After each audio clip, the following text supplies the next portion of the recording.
shirka golaha wasiirada ee xukuumadda Soomaaliya waxa maanta shir gudoominaya ra'iisul wasaare ku-xigeenka Soomaaliya Mahdi Maxamed Guleed waxaana shirka looga hadlay arrimo badan oo ay ka mid yihiin amniga iyo wadamada khaliijka oo dhawaan qaar ka mid ah maamul goboleedyadu ay ka soo horjeedsadeen go'aankii ay dawladdu ka qaadatay arintaas wasiirka warfaafinta dawladda Soomaaliya injineer Yarisow oo la hadlay gabagabadii shirka saxaafadda ayaa sheegay in ayna maamul goboleedyadu xaq u lahayn inay ka hadlaan arinta khaliijka arrimaha kulanka looga hadlayo wax ka mid ah amniga qaranka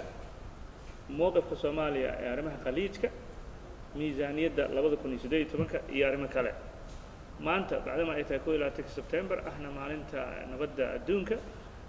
goluhu waxay hoos ka xariiqeen ahmiyadda nabadda u leedahay dalka Soomaaliya isla markaana ugu baaqeen shacabka Soomaaliyeed in nabadda la wada ilaashado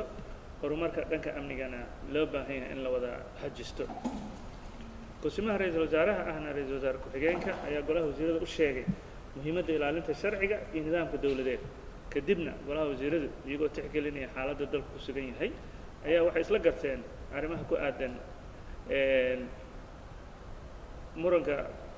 khaliijka ama wadamada carabta arrimahan soo socda koow golaha waxay si adag u ayideen mowqifkii dawladda federaalka ee bishii June 2017 ee qeexayay in Soomaaliya door dhexdhexaad ah ka taagan tahay muranka wadamada khaliijka qaarkood una aragto in khilaafka jira lagu xalliyo si nabadgelyo ah oo ay walaaltinimo iyo diblomaasiyad ku dheehan tahay labo dawladda federaalka Soomaaliya waxay ku guuleysatay wada shaqeynta dawladda dhexe iyo dawlad goboleedyada xubnaha ka ah dawladda federaalka iyadoo qabatay laba shir 6 bilood ee ugu dambeysay taasoo ay muhiimadu ahayd ka wada shaqeynta xoojinta amniga iyo midnimada qaranka maxamed cabdi cismaan maxamed faradheere Star TV magaalada Muqdisho